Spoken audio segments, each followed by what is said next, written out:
on lâche pas l'affaire, parce qu'on est trop tenace, il n'y a rien à faire, on lâche rien.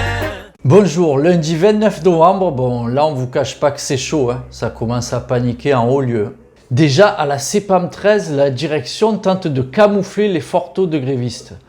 Donc on va citer les sites dont on a peu parlé jusqu'à présent. Vendredi dernier, c'était 50% de grévistes au PN à Turcaméry, 56% au Rentes dans l'immeuble Salingro et plus de 68% de grévistes à la prod à Arles. On les salue, ils sont loin, big up. Oui, c'est énorme et bien loin des 2% annoncés par notre direction. Et surtout, c'est des chiffres qui ne font que grossir depuis le début du mouvement. Surtout, l'impact du mouvement est très important, puisqu'on travaille à flux tendu dans tous les services. L'exemple de la grève à la plateforme téléphonique de Marseille est éloquent en ce sens. La grève est tellement suivie que la plateforme téléphonique a fermé le jeudi 18 la journée entière. Et nos directions comptaient sur la plateforme de délestage de Nice pour enrayer l'action gréviste. Sauf qu'avec la baisse des effectifs et les mutualisations successives, c'est plus possible. Car, comme dans beaucoup de services en France, la PFS de Nice est à bloc. Notre direction a donc tenté autre chose. Elle a demandé à des agents d'accueil de prendre les appels téléphoniques. Et là, ça coince aussi. On a quelques témoignages de collègues qui ont refusé de casser la grève des téléconseillers. Et en plus, leur fiche de poste, c'est agent d'accueil, pas téléconseiller. Et c'est sans compter que les agents d'accueil sont eux aussi à flux tendu. Et au-delà des revendications salariales, ils ont emboîté le pas à la PFS avec une grève massive jeudi. Plus que 76% des accueils ont fermé leur grille. Bon, là c'est bouillant, donc le DG leur a accordé un rendez-vous dans les 48 heures. Hier, lundi, a été reçue une délégation d'agents d'accueil à Valmante suite à leur grève. La direction nous propose une fois de plus, comme pour les téléconseillers, pas de solution immédiate et leur demande d'accepter la situation en l'état. Tout dépendrait du national. Le national, justement, parlons-en. Notre représentant à Paris était sur place et a pu rencontrer et discuter avec le DG de la CNAM sur cette problématique. La pression est bien remontée à ce niveau-là, puisque le national était au courant des actions en cours. Le DG a même évoqué la possibilité de recevoir une délégation de la fédération autour de problématiques locales. Bon, alors là, c'est rarissime.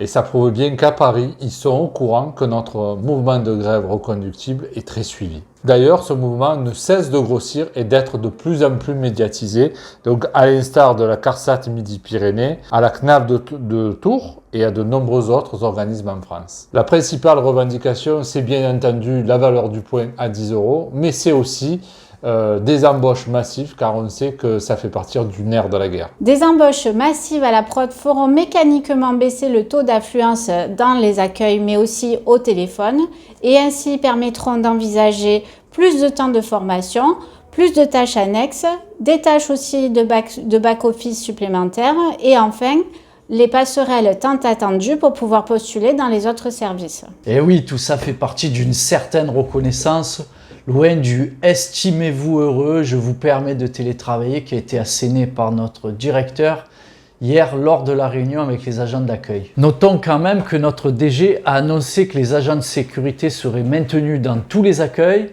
et sans mettre de conditions comme il le fait d'habitude. Ouais, ça commence à réfléchir quand même, hein. On a tout intérêt à maintenir la pression au niveau local et national, puisque le projet est de développer les maisons France Service au détriment des accueils de la CEPAM, mais aussi de la CAF, de la Poste, du Trésor public et du service public en général. Oui, c'est ça en fait le grand remplacement, et c'est le sens de notre action de vendredi dernier devant la maison France Service, dans le quartier du Panier, avec les syndicats CGT d'autres professions concernées. Pour terminer, au CSE de jeudi, on a insisté pour avoir des informations sur le séminaire des directeurs des organismes de sécu qui s'est tenu au stade Vélodrome. Alors, des rumeurs disent qu'il aurait coûté 110 000 €.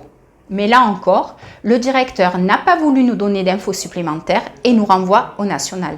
Par contre, il nous informe qu'il doit verser une prime inflation de 100 € sur le salaire de décembre, sans répondre à nos questions qui et comment. Bon, une chose est sûre, c'est pas avec 100 balles, donc tout juste un plein d'essence, qui vont calmer la colère des salariés à la Sécu. Alors on va continuer à leur mettre la pression pour une augmentation de la valeur du point à 10 €.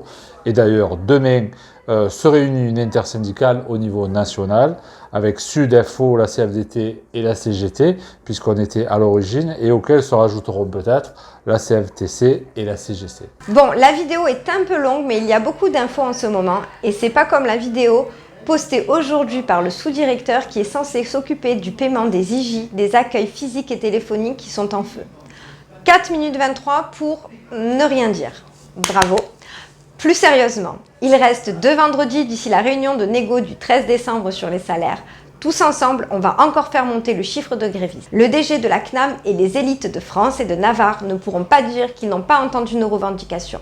On lâche rien et à bientôt sur les réseaux. Nous on lâche pas l'affaire. Oh, t'as vu Monique? Il paraît qu'ils ont donné un maillot de l'OM à chaque directeur. Et ouais, ils sont descendus sur le terrain pour s'entraîner à se renvoyer la balle entre local et national. Tu sais que les agents de la PFS attendent toujours une réponse à leur courrier. Et ouais, la direction, elle est pas prête d'avoir le ballon d'or. Hein.